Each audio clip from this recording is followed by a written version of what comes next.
Now he sends a man in motion. It's Johnson. Back to pass. Throws over the middle. Caught by Galloway. He's at the 5. He's into the end zone. Touchdown.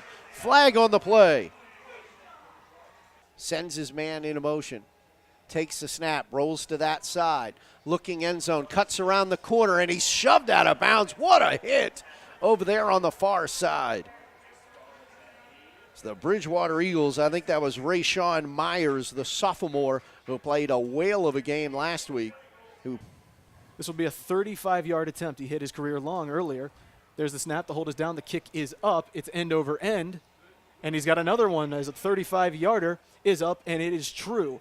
15-6 our score, not a score you usually hear in football, as the Quakers take the lead here as we go to break on BridgewaterEagles.com. Quakers, for the first time I've seen all game, they've had 2 safeties in there, and you got to run against that look all day with Barker. Quick snap again. Barker breaks through a couple of tacklers. He's into the open field to the 40, past the 30-yard line. He's got a blocker. He'll step out of bounds. No, he will not. He's up to the 5-yard line and shoved out of bounds at the 4. We saw Mattery pull it out of Barker's gut on the last drive and try to throw it. We'll see what happens. He's in the shotgun with Barker to his left. He's just going to sneak this one up the middle himself, and he's going to get into the end zone. Touchdown, Bridgewater.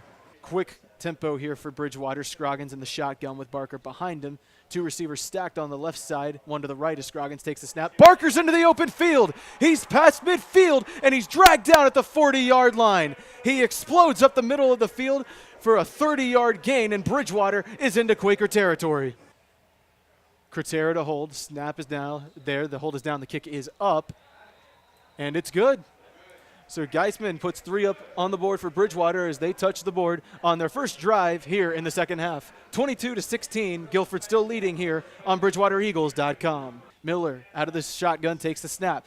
Passes to the end zone. Wide open is Khalil Miller. Catches it in the end zone, and it's a touchdown for the Quakers.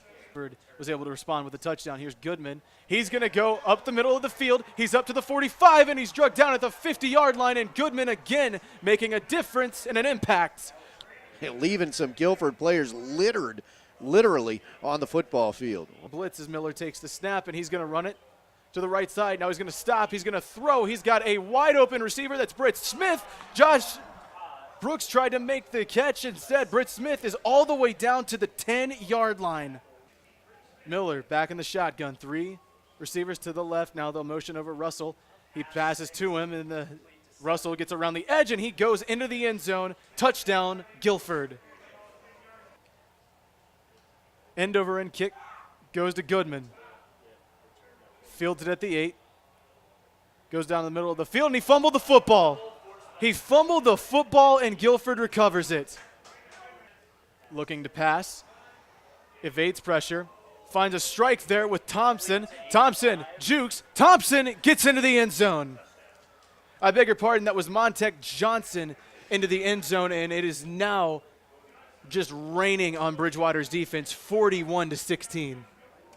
I think what's happened, when you look at the games that have gotten away from us, in the second half, there's been those sequences where we can't get out of our own way, and right now we're probably not mature enough, strong enough, and, in a position that we can take the body blow and recover from it. There's no question. I think when you study football, it's usually quick sequences determine games. And, we traded the field goal for a touchdown to start. And, after we had the big kickoff return, after that, they have the ball midfield. Had the trick play in with the freshman quarterback, a tailback throwing an option pass that ended up, even though we had a receiver running down the field wide open, we lost a linebacker coming up through the middle of the formation that ended up in 2nd and 20. And then, at that point, against this team with the quarterback having the game that he had, short field to your defense, it really isn't a fair option. There's no question. It was a game that got out of hand, I think, in that third quarter. And now really what I have to try to do is, as I told our players in there, you get to take about 24 hours and feel sorry for yourself, but we kind of have to ID and say, all right, who's going to show up Monday morning? I mean, who's willing to fight again? Knowing full well that I got a huge challenge on our hands. This team has a huge challenge on their hands to go down on the road, play a Washington elite team that right now is telling their players, if we win out, we're the conference champions. Do we got the discipline, the toughness to step up and spoil somebody's party?